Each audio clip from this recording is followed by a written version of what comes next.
Assalamualaikum warahmatullahi wabarakatuh. Waalaikumsalam warahmatullahi wabarakatuh. Ketemu lagi pemirsa dengan saya Novi, bagian promosi kesehatan Puskesmas Cilacap Utara 1 di acara podcast Puskesmas Cilacap Utara 1. Hari ini saya ditemani dengan Dokter Gigi Funa Gedehadinsyah dari Dokter Gigi Internship yang sekarang berada di Poli Gigi Puskesmas Cilacap Utara 1.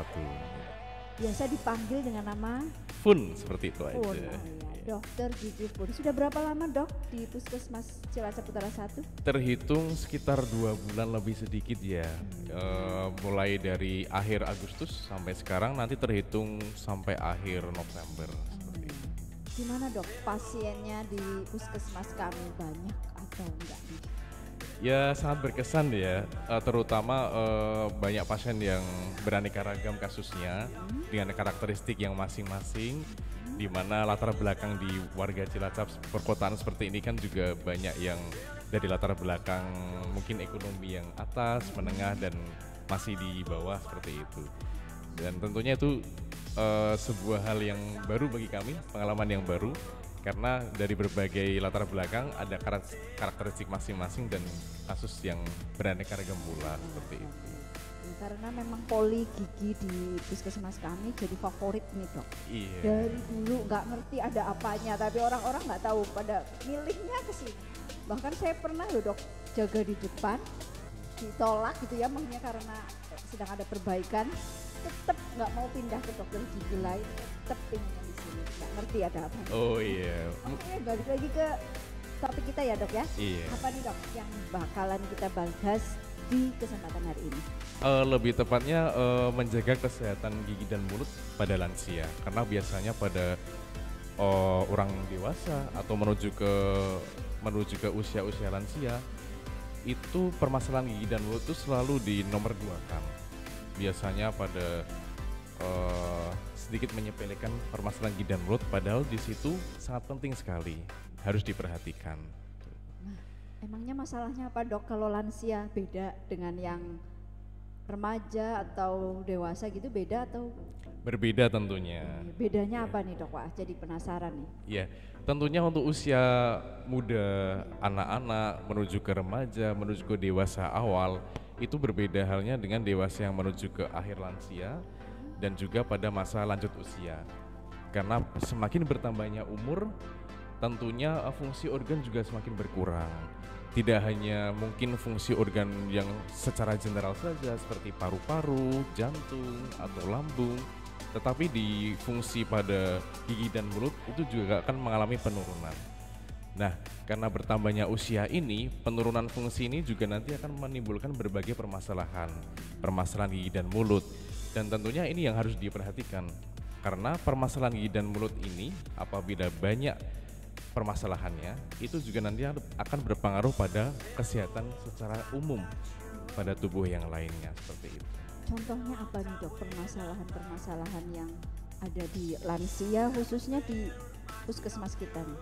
Nah, kebanyakan mungkin yang bisa kita temukan mungkin di tetangga kita atau kerabat kita atau saudara kita sendiri mungkin ya. Mohon maaf, pada usia lanjut usia, kebanyakan giginya sudah ompong. Sudah ompong. Iya. Banyak yang tanggal itu istilahnya sudah tercabut. Karena yang tadi, kembali ketika tadi bertambahnya usia itu menurunkan fungsi. Biasanya juga kepadatan tulang, kekuatan gigi juga berkurang, sehingga kebanyakan gigi keropos dan tinggal akar saja, dan kebanyakan juga sudah berkurang, akhirnya pada copot-copot giginya dibiarkan ya dok ya? Dibiarkan saja menjadi ompong. Iya dok, betul ya, banyak sih iya. kejadian kayak gitu, sudah keropos tinggal sedikit dibiarkan. Nah itu dampaknya apa dok? Di gigi sendiri ataupun di organ-organ pencernaan yang lain? Untuk yang di gigi dan mulut sendiri itu pasti akan menurunkan kenyamanan untuk mengunyah. Ya, yang namanya gigi lengkap itu pasti berbeda dengan gigi yang mungkin sudah ompong atau sudah hilang sebagian atau bahkan semuanya sudah hilang. Kalau misalnya gigi lengkap kita ngunyah nyaman-nyaman saja. Tapi biasanya ketika gigi sudah ada yang hilang 1 atau 2 saja atau bahkan ompong keseluruhan, itu biasanya akan menurunkan rasa seleranya. Karena mengunyah jadi susah, yang tadinya bisa makan tulang jadi nggak bisa makan tulang, tadinya bisa gigit apel sekarang nggak bisa gigit apel. Iya, nafsu makan nanti akan berkurang, intake makanannya juga akan berkurang. Ketika nanti nafsu makan berkurang dan intake makanan berkurang, nafsu makan juga akan berkurang dan asupan nutrisi juga berkurang. Nah, terutama pada lansia ini kan harusnya asupan nutrisi juga harus dijaga ya. Nah, sehingga ini menjadi penting. Kalau misalnya memang asupan nutrisinya itu berkurang, kondisi tubuh, imun tubuh juga akan semakin menurun seperti itu. Iya ya, ternyata berhubungan ya dok ya, Sangat dari yang di berhubungan. mulut sampai bahkan ke imunitas tubuh. Nah, lalu bagaimana dok kita untuk menjaga atau merawat gigi, terutama ini ya untuk lansia-lansia dok? Ya. Kebanyakan untuk gigi ompong seperti itu, kami sarankan untuk dibuatkan gigi tiruan. Ya. Atau istilah bekennya di masyarakat gigi palsu. Gigi palsu. Ya, lebih gampangnya seperti itu. Karena memang kalau misalnya gigi ompong seperti yang dibahas tadi, itu akan menurunkan fungsi pengunyahan, kemudian fungsi estetika juga berkurang, mungkin menjadi tidak pede ketika berinteraksi dengan masyarakat banyak karena giginya ompong ya. Kemudian fungsi pengunyahan juga berkurang, nanti itu juga akan berpengaruh seperti tadi ke kesehatan umum juga. Makanya ketika ada gigi ompong, hal yang paling bagus adalah yang pertama dibersihkan terlebih dahulu, dibawa ke dokter gigi, dicek apakah masih ada sisa akar gigi atau tidak. Ketika ada sisa akar gigi, dalam keadaan tinggal sisa akarnya saja, itu juga harus dicabut. Harus dicabut dulu ya dok ya? Iya benar, jadi harus keadaan bersih terlebih dahulu. Jadi jangan kalau mau pasang gigi tiruan atau gigi palsu, jangan langsung dipasang saja ketika masih ada sisa akar giginya. Kenapa itu dok? Ya, karena sisa akar gigi itu kalau misal dipertahankan, itu nantinya akan menjadi sumber infeksi, bahkan bisa membusuk, menimbulkan bau tidak sedap ketika berbicara kepada orang lain seperti itu. Ketika sisa akar gigi nanti sudah bersih, baru dipasangkan gigi tiruan. Kalau gigi tiruan sendiri itu lebih baik yang kayak misal patah satu dipasang gitu ya dok ya? Iya. Atau nunggu nih biar semuanya dulu baru langsung giginya yang satu set itu lebih baik itu gimana dok? Ya, kalau dari kami sebagai dokter gigi menyarankan as soon as possible, Apa itu? sesegera mungkin lebih baik. Jadi kalau misalnya ada satu atau dua gigi saja yang patah atau sudah hilang, langsung digantikan saja. Karena seperti tadi, kehilangan satu atau dua gigi pun akan menimbulkan rasa tidak nyaman ketika mengunyah. Biasanya mengunyah bisa dua sisi seimbang, ketika satu sisi saja yang sudah patah atau hilang, pasti akan menggunakan sisi kiri terus. Padahal mengunyah pakai satu sisi itu kurang bagus. Kenapa itu dok? Karena Kok nanti kurang akan bagus? berpengaruh pada sendinya. Oh. Iya, ketika mengunyah pakai satu sisi, sendi yang kanan contohnya mengunyah hanya sisi kiri saja, nanti sendi yang kanan itu tidak akan berfungsi secara maksimal. Makanya nanti akan terjadi deviasi atau mungkin di sini ada permasalahan spasme hingga nyeri, spasme otot atau nyeri seperti itu. Ternyata ada pengaruhnya tuh.